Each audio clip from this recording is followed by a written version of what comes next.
Salut à tous, on se retrouve pour cette troisième partie de cet épisode 219 consacré au preview du premier tour des playoffs dans cette bulle à Orlando.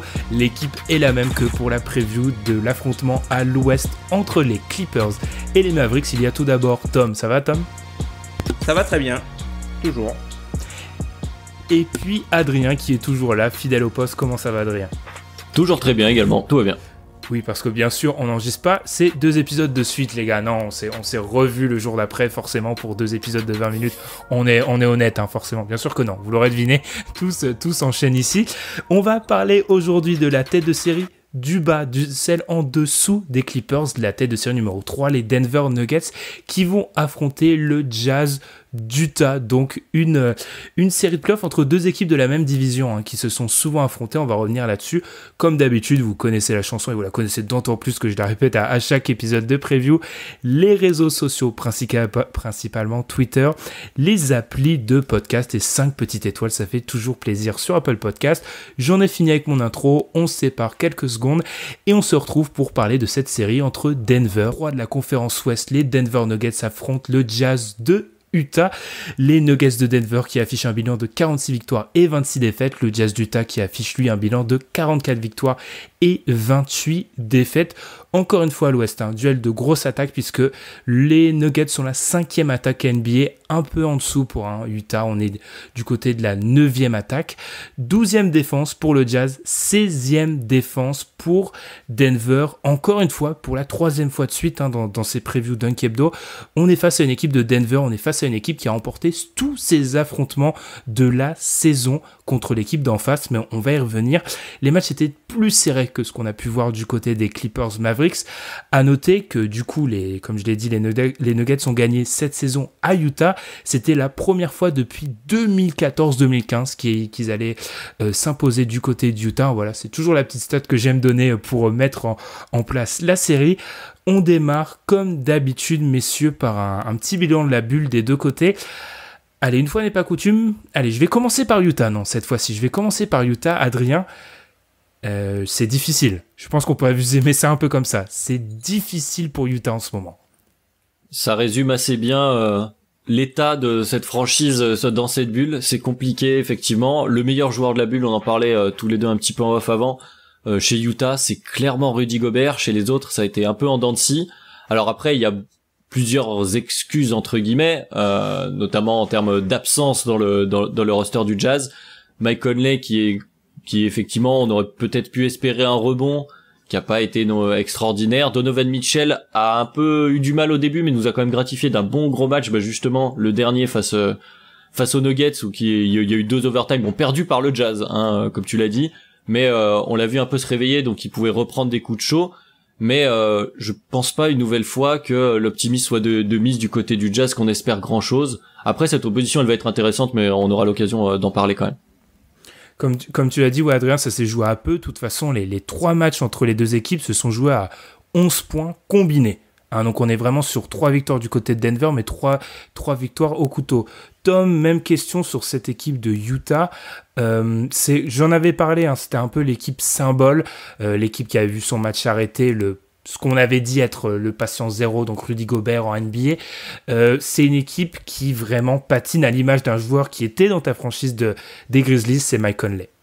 Ouais, clairement, le Jazz, après le Jazz, faut savoir que cette saison, ils ont totalement changé d'identité, Le Jazz était une équipe défensive de base, et qui comptait sur son système pour rayonner offensivement ou être au moins moyen, offensivement. Mais la majeure partie de sa valeur ajoutée était, du côté défensif, du terrain. Et cette saison, ils sont devenus une équipe offensive en switchant, du moins en remplaçant, Derek Favors par Bogdanovic, quoi. Donc du coup, ils sont devenus une équipe offensive, à mentalité offensive, en gardant simplement la pierre angulaire Rudy Gobert qui devait faire la différence pour le système offensif du Jazz. Donc ils s'en sont quand même bien sortis sur un changement d'identité aussi brutal, mais c'est vrai qu'on peut être un peu déçu de de tous les apports de cette équipe-là, notamment de Mike Conley cette saison qui fait une saison bien en deçà de non seulement ce qu'on attendait de lui, mais de ce qu'il a montré précédemment à Memphis. Après, dans la bulle, on peut aussi leur dire, voilà, je l'évoquais rapidement, mais l'absence de Bogdanovic, tu l'as dit, qui est peut-être celui qui illustre ce changement d'identité. Là, il est pas là dans la bulle et ça se sent notamment du côté offensif. C'est vrai que du coup, voilà, on a dû donner des responsabilités offensives au niveau du shoot à des joueurs pas vraiment en réussite, notamment Mike Conley, et c'est vrai que ça s'est fait ressentir. Du côté de Denver, dans ce petit résumé des 8 matchs de la bulle, j'ai l'impression que Denver, c'est en train de devenir l'équipe Instagram, l'équipe TikTok, avec Michael Porter et Bol Bol. On est assez d'accord pour dire qu'on est face à une équipe qui conclut une très bonne saison régulière, mais j'ai l'impression qu'il y a des petits motifs d'excitation, je dirais, du côté des Nuggets. C'est comment ne pas le citer, le joueur dont Madiane est devenu le fan numéro 1, Michael Porter Jr. Totalement, hein, Michael Porter Jr. qui fait donc des sorties à 30 points, à plus de 30 points, 10 rebonds régulièrement sur cette bulle. Donc forcément, c'est un peu ce qui était attendu. Alors il y a les hipsters type Madiane et d'autres qui s'écharpent sur savoir quel est le premier qui avait vu le potentiel du gars et est-ce que effectivement les autres équipes auraient dû prendre le risque. Dans la fanbase des Bulls en ce moment, ça discute assez fort pour pas grand chose au final, mais pour savoir si ce risque aurait dû être pris. En tout cas, on en parlait dans les épisodes sur les Nuggets, on en a pas mal parlé nous cette année là chez Dunk Hebdo. Cette aile, ce poste 3 du côté de Denver était assez important et la création extérieure, en tout cas la création de shoot par Jamal Murray était peut-être pas suffisante et qu'il fallait un peu de soutien. L'éclosion pour l'instant de Michael Porter dans la bulle fait beaucoup de bien, alors à confirmer sur ses playoffs puis après sur la longueur, mais en tout cas effectivement c'est peut-être un motif d'enjaillement, disons, du côté de Denver. Tom, même constat, sachant qu'en plus du côté de Denver, il y avait des joueurs, on pense notamment à Gary Harris, qui sont sur le flanc pour l'instant. Michael Porter, vraie révélation. Totalement. En plus, c'est un joueur qui a limite fait éclipser la bonne saison de Will Barton. Hein. Will Barton qui a été un joueur très positif pour Denver cette saison. Et du coup, il apporte un peu le petit supplément d'armes en fait, le côté variance et talent brut intrinsèque en dehors de Nikola Jokic à la création extérieure et en dehors un peu de ce que peut apporter Jamal Murray qui n'a pas été là pour tous les matchs de la bulle. Hein. Enfin, faut savoir que les Nuggets ont fait beaucoup d'expérimentations dans la bulle, notamment avec des 5 majeurs, avec Nikola C'est le moins Jokic qu'on puisse dire. En meneur de jeu, Bol avec Bol Bol en 3. Bol Bol au poste 3 à l'aile. Donc avec énormément de minutes de PJ Dozier. Donc voilà, Denver était vraiment une équipe qui a expérimenté beaucoup de choses et ça s'y fait ressentir au niveau défensif, hein. Clairement. Totalement. Et maintenant que le décor est dressé, le décor est planté, je pense qu'on peut parler de la preview de cette série pure et dure. Alors encore une fois, on va révéler les offs. On parlait avec Adrien, j'étais un peu sur la toile, comme dirait Montaigne à son époque, hein, sur Internet. Et puis j'ai vu un 4-1 pour les Nuggets. Je me suis dit, c'est dur quand même. Et puis plus on parle, plus on dresse le bilan. Est-ce que 4-1, les gars, sans révéler nos pronostics, est-ce que c'est pas un peu le témoin de l'écart entre une équipe d'un côté qui pêche, on l'a dit, le Jazz d'Utah, et une autre qui est en train peut-être de trouver des solutions, les Nuggets? Adrien, je sais pas ce que t'en penses. Ouais, parce que l'écart sur le papier, avant cette bulle, on va dire, il était pas si important que ça, en tout cas sur une série, même si Denver restait favori vu leurs résultats cette saison. Et là, justement, les Nuggets sont sur une pente ascendante, là où le Jazz paraît sur une pente descendante. Donc du coup, cet écart est en train dans l'impression collective, est en train de grandir. Et du coup, c'est exacerbé juste à l'approche des playoffs et d'une confrontation directe. Oui, c'est compliqué. Surtout, comme je disais tout à l'heure et comme on en parlait, c'est quand Rudy Gobert est ton meilleur joueur de ton équipe, alors que t'as voulu changer d'identité pour être plus offensif. T'as quand même un petit problème de casting. Alors tu vas espérer que Donovan Mitchell fasse des très grosses prestations. Il y a toujours ce mythe des joueurs en play-off. Est-ce que Mike Conley peut retrouver un peu de sa superbe? On peut l'espérer du côté du Jazz, mais ça semble assez compliqué. Là où côté Nuggets, comme tu l'as dit Tom, en plus on a fait pas mal d'expérimentation. On a trouvé des joueurs qui peuvent contribuer à différents postes et peut-être un peu d'alternative par rapport à un effectif qui semblait assez figé, des rotations qui semblaient assez figées avant cet avènement de Michael Porter et les premières minutes de Bol Bol. Et du coup, le momentum, qui est un mot latin, donc du coup, j'ai pas de problème avec Montaigne. Le momentum est plutôt positif pour les Nuggets, clairement. Et justement, je te relance là-dessus, Tom. Tu parlais, Adrien, de Gobert. En plus, Gobert qui va faire face à Nikola Jokic. Et on sait que c'est un joueur contre lequel il a extrêmement du mal. On parlait de ce match dans la bulle. Gobert le finit pas. Gobert est exclu à cause de 6 fautes. On sait que c'est un joueur qui pose extrêmement de problèmes à Gobert parce que Jokic peut l'enfoncer. Jokic peut le sortir de la raquette. Enfin bref, c'est pas un bon match-up globalement pour eux. Et puis oui, la question de momentum, donc qui est acceptée par le Larousse, donc parfait. Bref, on a l'impression, c'est vrai que on a un affrontement 3-6, mais qu'il y a quand même un vrai écart entre ces deux équipes. Oui, enfin, clairement, hein, qu'on prend la dynamique des deux équipes, il n'y a pas photo, sachant qu'il y a une équipe qui semble être beaucoup plus au complet que l'autre. Et quand tu vois, par exemple, au niveau du banc et au niveau de la rotation, tu te dis que, les joueurs du Jazz, tu vas faire confiance peut-être à 5-6 joueurs, et encore, si tu penses pouvoir faire confiance à Jordan Clarkson, alors à partir du moment où tu commences à rentrer Jordan Clarkson dans les joueurs auxquels tu as confiance, voilà, on arrive sur le théorème Jeff Green. Sur l'échelle de Jeff Green, on le met où? Voilà, le théorème Jeff Green, encore une fois, donc, Juste pour te couper, Tom, Clarkson qui en avait mis 37 quand même en saison régulière contre le Jazz en janvier. Donc, on sait jamais. Peut-être que c'est une équipe qui réussit. Contre les Nuggets. Oui, contre les Nuggets, oui. Parce que oui.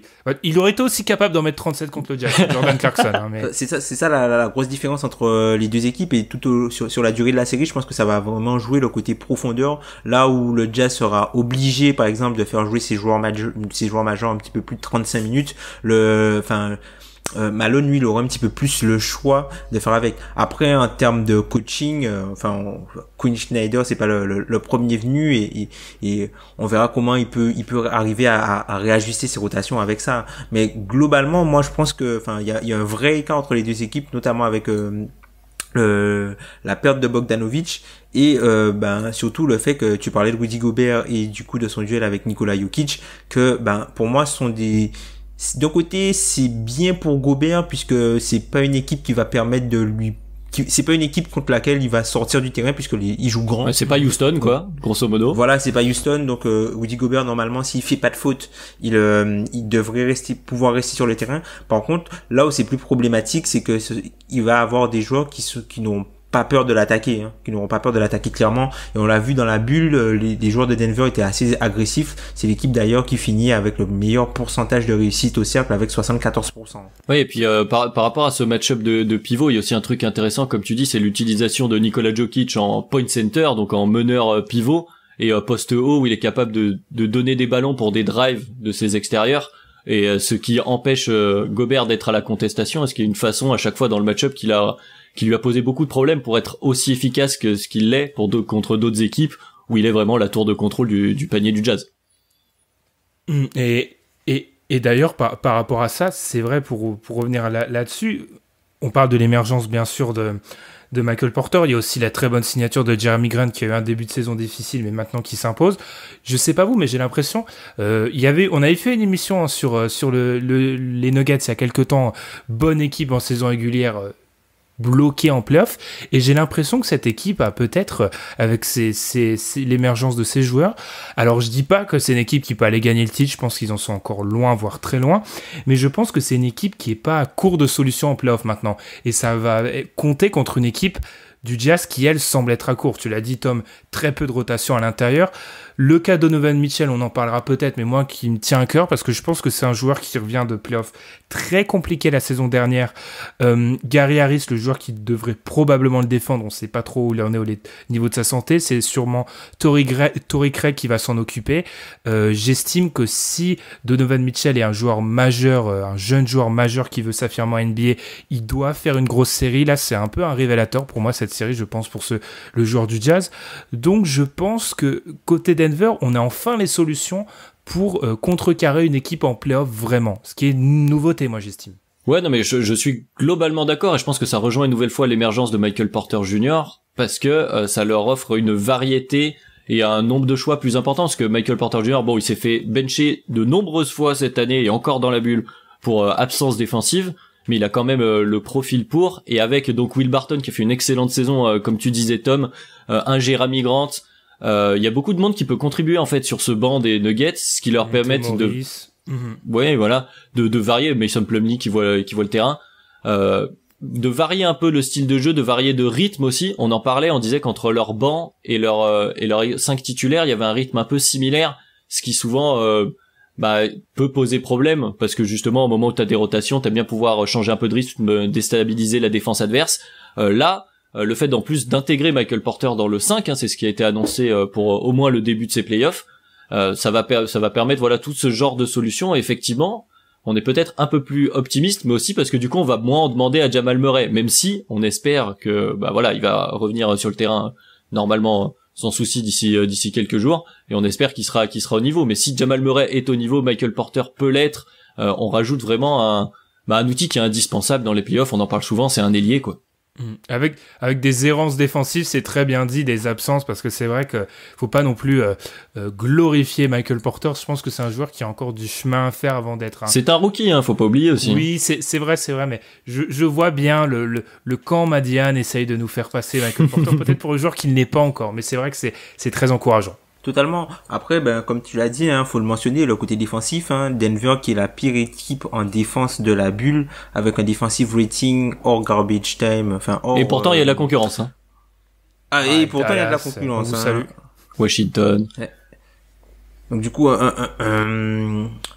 franchement, un defensive rating à 122, clairement, dans la bulle là, ça a pas été leur fort. Ça a pas été leur fort du tout. Donc on a retenu essentiellement les éclats offensifs de cette équipe là, mais quand tu as un niveau défensif comme ça, même si tu as une équipe en face de toi qui est mauvaise en attaque, tu peux t'exposer facilement parce qu'ils vont trouver des solutions beaucoup plus faciles en fait, sachant que notamment le Jazz, c'est une équipe qui est vraiment douée pour créer des avantages sur du jeu de passe quoi. Donc si jamais la discipline collective sera importante. C'est ça. Donc du coup, tu vas en parler tu as parlé de Donovan Mitchell. Si Donovan Mitchell il est face à une défense gruyère, il va s'en donner à cœur joie. Et on l'a vu en prolongation contre eux, même sans Rudy Gobert, il a pris les choses en main. Il fait effectivement une très grosse prolongation. Et c'est vrai qu'on l'a dit dans cette métamorphose du Jazz, tu l'as dit Tom, la défense potentiellement gruyère des Nuggets. Défense gruyère Nuggets, il y avait peut-être un jeu de mots à faire, mais j'ai pas eu la lucidité de le faire. C'est vrai que sur une équipe du Jazz dans sa métamorphose qui maintenant shoot beaucoup à 3 points et de façon extrêmement efficace, en tout cas c'était un peu plus le cas durant la saison régulière, c'est quelque chose qui pourrait être exploité. Messieurs, le joueur à suivre, qui on va regarder dans cette série, je vais me permettre de commencer parce que je l'ai déjà un peu abordé. Donovan Mitchell, je l'ai dit, série de playoffs l'année dernière extrêmement compliquée. J'attends un peu en fait la confirmation avec Donovan Mitchell. Je ne sais pas si c'est votre cas, mais j'attends ce moment où je peux valider son ticket parmi les vrais meilleurs jeunes joueurs NBA. C'est vrai qu'il avait fait une première saison tonitruante et depuis on le classe peut-être, j'ai l'impression qu'il descend de groupe en groupe de niveau de joueurs de tiers, si on utilise un anglicisme qui oblige Montagne à se retourner dans sa tombe. J'ai l'impression qu'il descend au fur et à mesure du temps, que ça reste toujours un gros scoreur de série, mais qu'il n'y a peut-être pas eu cette évolution dans son jeu au niveau passeur. C'est Alan qui en parlait, je crois, dans une preview. Bref, j'ai envie que Donovan Mitchell, dans une série où je suis désolé, il doit montrer qu'il est meilleur que Jamal Murray sur le backcourt, il doit prendre en main des séquences. J'ai envie de voir On lui en demande beaucoup quand même. Pour reprendre ce que disait Alan, quand même, Donovan Mitchell, c'est pas un pick top 10... c'est vrai qu'on a vu beaucoup, mais tu vois, la phrase, on lui demande de dominer Jamal Murray, elle est compliquée quand même pour un jeune joueur de ce calibre-là. Est-ce qu'à un moment, j'estime que de ce qu'on a pu entrevoir de Donovan Mitchell, il doit être capable de dominer Jamal Murray. Oui, moi j'espère pour lui et j'espère pour les fans du Jazz qu'il soit capable de faire ça, et je pense qu'il en a les capacités, mais c'est pas évident et c'est loin d'être gagné d'avance. Totalement. Je suis d'accord, je lui en demande beaucoup. J'aimerais juste avoir la confirmation et j'ai pas envie en fait qu'on rentre en année 4 de Donovan Mitchell. On est quand même à un moment charnière, prolongation, etc. niveau contractuel. J'aimerais bien que le Jazz soit sûr que c'est le franchise player du futur. Parce que alors peut-être que je suis dur, mais personnellement il y a un doute qui plane. Ok, moi de mon côté, je vais pas faire dans la surprise. On l'a beaucoup mentionné, c'est Michael Porter Jr. Oh non, tu tombes là-dedans aussi, Adrien. Oui, bon, j'ai déjà fait mon coming out de la team Melo, donc maintenant je sais que je suis jugé et méjugé au sein de Kebdo, mais pas simplement parce que Michael Porter Jr. la hype, etc., mais parce que tout ce qu'on a dit, c'est-à-dire que la capacité de Michael Porter Jr.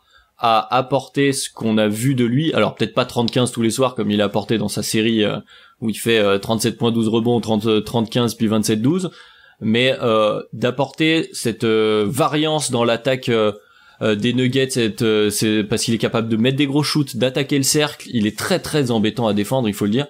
Voilà, moi c'est surtout comment il va jouer, comment il va s'intégrer, et est-ce que justement pour l'année prochaine, même si bon sur cette série, je pense que les Nuggets seront favoris, on va y revenir, mais je pense pas non plus que les Nuggets soient candidats au titre, mais en tout cas, est-ce que à court terme là, on n'a pas les bases d'un vrai projet de contender du côté des Nuggets, et je pense que ça tourne autour de ce joueur-là, donc c'est celui qui va m'intéresser le plus, même si je suis pas certain que ce soit le joueur décisif de cette série, je le pense pas même. Après, c'est très bien vendu, donc je te comprends, t'as su retomber sur tes pattes, Adrien, et c'est très bien vendu. Je peux aussi juste, je repensais à ce que j'ai dit sur Mitchell, je voulais dire, je voyais déjà les fans du Jazz dans mes mentions, je voulais dire un franchise player dominant, c'est-à-dire vraiment un joueur potentiel superstar. C'est ça que je voulais, qui selon moi le doute planait par rapport à ça. Je me corrige juste. Tom, à toi, quel joueur tu vas suivre dans cette série entre les Nuggets et le Jazz? Moi, tout simplement, Rudy Gobert. Rudy Gobert, c'est le meilleur joueur du Jazz. C'est un joueur qui est All NBA. Donc, moi, j'ai envie de le voir vraiment au plus haut niveau contre une équipe qui n'est pas Houston. Donc j'ai envie de le voir face à cette équipe-là parce que je pense qu'il a vraiment une carte à jouer, que c'est un joueur qui peut faire la bascule. Alors j'irai pas jusqu'à dire qu'il va dominer Nikola Jokic, mais je pense qu'en fait la présence de Rudy Gobert peut vraiment changer un peu la géométrie du terrain et la façon dont Denver va jouer. Donc même si Jokic n'a pas peur de lui, je pense que Rudy Gobert, il doit être pour moi le deuxième meilleur joueur de la série, assez proche de Nikola Jokic si Utah a une chance. Donc c'est lui que je vais surveiller. Son impact défensif, voir s'il fait tous les efforts tout le temps, voilà, puisque là on est en mode playoff où il n'y a pas de possession, il peut pas se permettre de prendre des possessions de retrait, quoi. Et voir si offensivement il met toujours la pression sur le cercle, il roule toujours aussi agressivement vers le cercle, et qu'il arrive aussi défensivement à contrecarrer le petit jeu de Denver au niveau du coude. Et il doit faire mieux que ce qu'il a montré contre eux, et il peut faire mieux. Effectivement, ça peut faire pencher un peu la balance du côté du Jazz. On y reviendra, on fera peut-être un débat là-dessus un jour, mais il y a des sujets parfois qui opposent des membres du site. Le sujet Gobert oppose moi et Tom à l'heure actuelle. Ouais. C'est-à-dire que Enfin bref, ça renvoie à d'autres trucs, considérations, pivot, etc. C'est une parenthèse beaucoup trop grande à ouvrir à ce moment-là, surtout il est l'heure des pronostics. Alors finalement, vers quoi on va se diriger? Allez, je donne la parole pour commencer à Adrien. Ton pronostic pour cette série entre Denver et Utah? Ah, c'est dur. Franchement, c'est très dur en y repensant. Tu l'as évoqué un peu tout à l'heure en début de cette preview. Le 4-1 paraît dur, mais j'ai du mal à le revoir. Allez, si quand même, parce que j'espère que Donovan Mitchell fera mieux. Et comme disait Tom, j'espère aussi que Gobert trouvera les moyens, au moins sur un match, de gêner les Nuggets. Je vais repartir aussi sur un 4-2, mais un 4-2 Nuggets. Je pense que ils ont l'ascendant, que ce soit psychologique ou basketball, sur cette série cette année-là. Tom, de ton côté? Moi, je vois 4-2 pour cette série, tout simplement parce qu'en fait, je pense que Quinn Snyder a un gros avantage, notamment en termes d'ajustement, et je le vois bien réagir. On l'a vu l'an dernier face aux Rockets. À chaque fois, il a réagi. À chaque fois, on lui proposait quelque chose de différent, il a su réagir. Et je pense que si jamais son plan A ne fonctionne pas, qu'il saura réagir beaucoup plus facilement que Malone, quoi. Donc du coup, sans Bogdanovic, c'est dur quand même. C'est ça, même s'il y a Bogdanovic en moins, mais je donne quand même l'avantage du coaching, et je pense que sur le coaching, ils peuvent attraper un match. Eh ben, jamais 203. Enfin non, parce qu'ils vont en gagner que 2 de match, le mais je suis le troisième, du coup, à parier le 4-2. Tout simplement parce que, alors moi, ça va être moins flamboyant comme explication. Je trouve le 4-1 trop dur, je trouve le 4-3 pas trop serré. Ouais, ça reflète pas assez qui reflète pas l'écart, l'écart actuel. Entre les deux. Après, à méditer quand même, c'est vrai qu'Adrien, t'as posé ça de façon très juste. on aurait dû faire une preview à l'aveugle de cette série il y a 3 semaines, on n'aurait pas eu vraiment le même discours sur les deux équipes. Donc à voir si on juge pas un peu trop sur la dynamique et pas assez sur le niveau intrinsèque des deux équipes. À voir. C'est la grande question de ces playoffs de la bulle, quoi. Ah oui, c'est un questionnement qui va revenir beaucoup. Enfin, vous voyez déjà dans ces 3 premières previews, les mêmes questionnements reviennent toujours. Capacité à enchaîner d'une équipe, est-ce que l'avantage du terrain sert vraiment à quelque chose, la dynamique, etc. Enfin, c'est des questions qui vont se poser et qui se poseront dans nos 5 prochains épisodes, parce que oui, on vient de finir la 3e des previews. Alors pour l'instant, on n'a toujours pas toujours pas annoncé de match 7 ou de série vraiment serrée. Ou d'upset. Ou ni d'upset. Alors on va pas faire de spoiler comme ne dirait absolument pas Montaigne, parce que on va pas divulgacher. Divulgacher, c'est ça. Mais je pense deviner une ou deux séries où on pourrait donner des potentiels upsets qui ne sont pas non plus un mot qu'aurait dit Montaigne, des surprises. Voilà, parfait. Là-dessus, on va conclure cette 3e partie. On vous invite, je vous l'ai dit, à nous suivre sur les plateformes de podcast et sur Twitter. Et puis nous, on se retrouve très vite pour une nouvelle preview des playoffs. Allez, salut. Salut. Salut.